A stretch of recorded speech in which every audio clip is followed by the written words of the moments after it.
अंबरनाथमध्ये एका वृद्ध महिलेची सोनसाखळी खेचल्याची घटना बुधवारी सायंकाळी घडली। या घटनेनंतर परिसरातील नागरिकांनी सोनसाखळी चोरून पळणाऱ्या चोरट्याला पकडून पोलिसांच्या ताब्यात दिलंय।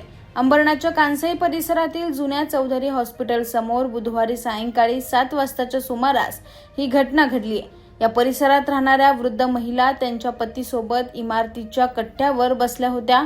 यावेळी सोनसाखळी चोर तिथे आला आणि बराच वेळ त्यांच्या आजूबाजूला फिरत राहिला। वृद्ध महिला 7 वाजताच्या सुमारास पतीसोबत स्कूटरवर घरी जाण्यासाठी निघाल्या असता या चोरट्याने मागून येऊन त्यांची सोनसाखळी ओढली आणि पळून गेलाय। मात्र यावेळी महिलेने आणि त्याच्या पतीने चोरट्याचा पाठलाग करत आरडाओरड केल्याने परिसरातील नागरिकांनी या चोरट्याला पकडलं आणि पोलिसांना पाचारण करत त्यांच्या ताब्यात दिले। ही संपूर्ण घटना सीसीटीव्ही कॅमेऱ्यात कैद झाली असून या प्रकरणी शिवाजीनगर पोलिसांनी गुन्हा दाखल करत चोरट्याला अटक केली।